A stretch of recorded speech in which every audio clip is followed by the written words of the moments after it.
এই জগতের প্রতিটি ব্যক্তি মনোরথের দ্বারা সে ধাবিত হচ্ছে, ছুটছে, প্রতিনিয়ত সে ছুটছে। কেন ছুটছে? মনের মধ্যে অসংখ্য কামনা বাসনার দ্বারা সে তাড়িত হয়ে সে ছুটতেই চলেছে। ভাগবতমে বলছে, মনোরথেন অসতি ধাবত বহি। প্রতিটি জীব এইভাবে মনোরথ, বিভিন্ন বিভিন্ন মনের বাসনা তৈরি হচ্ছে, আর সেই বাসনা অনুসারে সে ছুটছে। ভাগবতমে বলা হচ্ছে, দেখো, যার ভগবানের প্রতি ভক্তি আছে না, যার ভগবানের প্রতি ভক্তি আছে, সেই ব্যক্তি সর্বগুণে গুণান্বিত, সমস্ত গুণে গুণান্বিত। হ্যাঁ, তার মধ্যে ধর্ম, তার মধ্যে জ্ঞান, তার মধ্যে নৈতিকতা, তার মধ্যে সহনশীলতা, তার মধ্যে কৃপালু ভাব, কৃপা করার প্রবণতা, সমস্ত সর্বসদ্গুণ হয় বৈষ্ণব শরীরে। বৈষ্ণবের শরীরে সমস্ত সদ্গুণে সে বিভূষিত হয়ে ওঠে।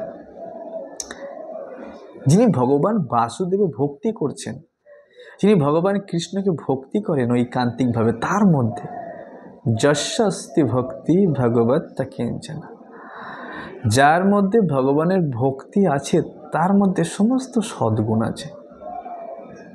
ভগবান ও ভগবদ্গীতায় বলছেন, ওপি চেতসু দুরাচার। দুরাচারী থেকে দুরাচারী ব্যক্তি যদি ভগবানের ভক্তি করেন, ভগবান বলছেন তাকে সাধু বলে মনে করবে, কারণ সে ঐকান্তিকভাবে ভগবানের ভক্তি করছে, সে সর্বগুণে গুণান্বিত হয়ে উঠবে একদিন। তাই সমস্ত গুণ কার মধ্যে থাকে? যিনি ভগবানের নাম জপ করছেন, যিনি ভগবানের ভক্তি করছেন, ভগবানের প্রসাদ পাচ্ছেন, ভগবানের প্রতি যিনি মনকে সমর্পণ করেছেন, যিনি তার দেহটাকে নিয়ে ভাবেন না, যিনি তার দেহ স্তরে বিলং করেন না, তার সমস্ত সদ্গুণে তিনি ভরা। কিন্তু অসদ্গুণ কার কাছে আছে? কারা অসদ্গুণে গুণান্বিত? কারা অসদ্গুণের যোগ্য? কারা এই অসৎ?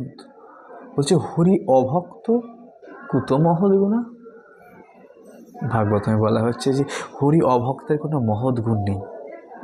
হরি অভক্ত কোনো ভালো গুণে গুণান্বিত হতে পারে না। হ্যাঁ, সে সর্বক্ষণ কামনা বাসনা দ্বারা উৎপাদিত। সে সর্বক্ষণ নিজের একটার পর একটা মনোরথ করছে। কখনো চিন্তা করছে আমি আমেরিকায় যাব, বড় হয়ে যাব। কখনো মনে করছে সরকারি চাকরি পেলে আমি ধনী হয়ে যাব। কখনো মনে করছে আমি সুন্দর স্ত্রী বলে আমি খুশি হয়ে যাব।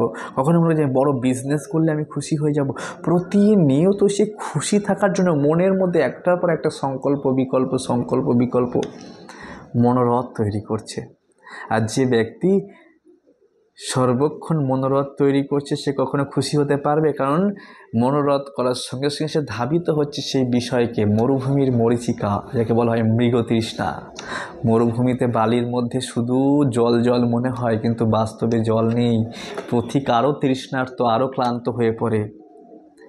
যারা ভগবানের ভক্ত নয়, তারা এই জগতে সুখ অন্বেষণ করছে, প্রতিনিয়ত সুখের খোঁজ করছে। কোথায় গেলে সুখী হওয়া যাবে, কোথায় গেলে ভালো থাকা যাবে, আরও কীভাবে বেটার সুখ লাভ করা যাবে।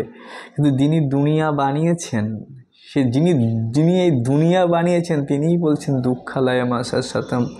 কিন্তু এই জগতের মানুষগুলি কী ভাবছে? যে এই জগতে খুশি থাকতে পারবো, এই জগতে খুশি থাকা যাবে, তার জন্য কঠোর থেকে কঠোর প্রয়াস করো। হ্যাঁ, তার প্রয়াস না কর্তব্য। হ্যাঁ, শুধুমাত্র গোবিন্দকে প্রীতি করবার জন্য প্রয়াস করা উচিত, শাস্ত্রে বলছে। তা না হলে আমাদের সময় অপব্যয় হবে। তাই মহৎ গুণ কাদের মধ্যে থাকতে পারে? যারা হরি অভক্ত, যারা হরিকে ভালোবাসে না, হরিকে ভক্তি করছে না, হরির জন্য তপস্যা করছে না, তাদের মধ্যে কোনো মহৎ গুণ থাকতে পারে না। হ্যাঁ, তারা কি করে? মনোরথেন অসতি, তারা অসৎ বস্তুকে প্রাপ্ত করবার জন্য, অনিত্য বস্তুকে প্রাপ্ত করবার জন্য, টেম্পোরারি, যা ক্ষণস্থায়ী, এই আছে এই নেই, এই ক্ষণস্থায়ী বস্তুকে প্রাপ্ত করবার জন্য তারা এই পৃথিবীর এক প্রান্ত থেকে এক প্রান্তে ধাবিত হচ্ছে, বিভিন্ন স্থানে ধাবিত হচ্ছে সুখ খোঁজার জন্য। মানুষ 2 পায়ে ছুটছে, পশুরা 4 পায়ে ছুটছে, মানুষ 4 চাকায় ছুটছে, মানুষ বিমানে ছুটছে। কেন? সুখী হওয়ার জন্য, কিভাবে বেটার থেকে বেটার সুখ পেতে পারে। তাই শাস্ত্রে বলা হচ্ছে যদি কোনো ব্যক্তির মধ্যে সদ্গুণ বিরাজিত হয়, সে হচ্ছে ভগবানের ভক্ত, সে হচ্ছে ভগবানের ভক্ত। হ্যাঁ, যেমন হরিদাস ঠাকুরকে যখন 22 বাজার বেত্রাঘাত করা হচ্ছে, যারা বেত্রাঘাত করছেন হরিদাস ঠাকুরকে, হরিদাস ঠাকুর যারা মারছেন তাদেরকেও ক্ষমা চাইছেন, ভগবান এরা অবুঝ, এদেরকে কষ্ট দিও না, এদের কোনো অপরাধ নিও না। প্রহ্লাদ মহারাজকে মারবার জন্য তার টিচার অসুর প্রকাশ করেছিলেন, ষণ্ড অর্মক অসুর কৃত্যা উৎপন্ন করেছিলেন মারবার জন্য, কিন্তু ভগবানের কাছে প্রহ্লাদ মহারাজ ক্ষমা চাইছেন, ঠাকুর আপনি যদি আমার ভক্তিতে প্রসন্ন হন, আমার টিচারকে কোনো ক্ষতি করবেন না, ষণ্ড অমক শুক্রাচার্যের 2 পুত্রকে ক্ষতি করবেন না, ওরা অবুঝ, ওরা বোঝে না। এত সদ্গুণ, যাকে মারবার প্রয়াস করছে তাকে ক্ষমা করে দিচ্ছেন। তিতিক্ষাব কারণিকা সুহিত সর্বদেহী নাম। তো ভক্তের মধ্যেই গুণ থাকতে পারে, তিতিক্ষাবা, সহ্য করার ক্ষমতা, করুণা করার ক্ষমতা, তো বাইরের মানুষের মধ্যে থাকতে না। তারা এই বিষয়ে নলেজ নেই। হ্যাঁ, সিম্পল লিভিং, হাই থিঙ্কিং নেই। একজন ভক্ত তার স্বভাব কেমন, বৃক্ষের মতো। বৃক্ষ যেন কাটিলেহ কিছু না বলায়, বৃক্ষ যেন কাটিলেহ কিছু না বলায়, শুকাইয়া মরে তবু পানি না মাগায়। তাই সর্বসদ্গুণে, মহাপ্রভু বলছেন একজন ভক্ত সর্বসদ্গুণে বিভূষিত হয়, সর্বসদ্গুণে। Chant Hare Krishna and be happy. জয় শ্রী প্রভুপাদ। পরের ভিডিওটি পাওয়ার জন্য আপনারা অবশ্যই সাবস্ক্রাইব করে রাখবেন এবং প্রচুর মাত্রায় শেয়ার করে দেবেন। জয় শ্রী প্রভুপাদ।